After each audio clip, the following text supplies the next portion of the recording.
আসসালামু আলাইকুম। আবার চলে আসলাম আরেকটি ব্লগ নিয়ে।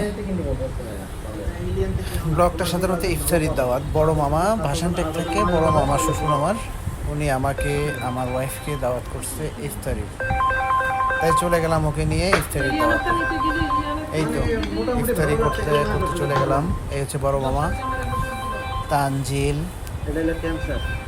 পাশে মামিও আছে। মামা আর মামি দুজনে মিলে অনেক আইটেমের শরবত করছে, ইফতারির আয়োজন করছে, হালিম রান্না করছে, আইসক্রিম ছিল, ফ্রুটস ছিল, ছোলা দিয়ে একটা সালাদ আইটেম করছিল।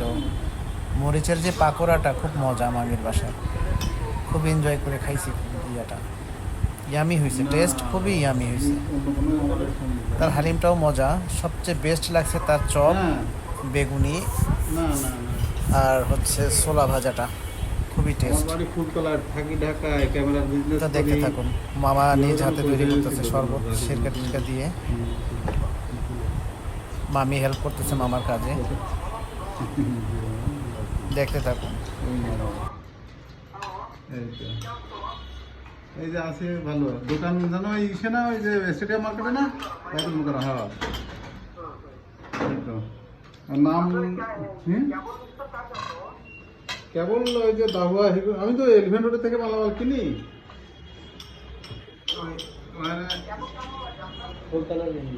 আমার কাজের চাপ খুব বেশি না মামা। হ্যাঁ, অল্প পরিসরে কাজ করি।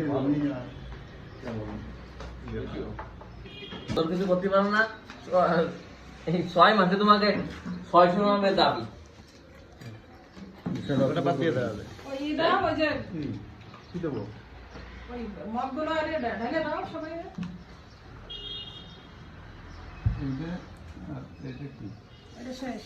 এটা একটা নিয়ে আসি।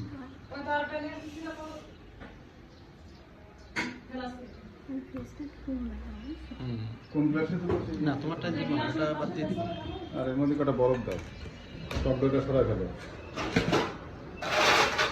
ও তাড়াতাড়ি করেন, ওই ইয়ে হয়ে যাবে না, আগুন দিয়ে দেবে না।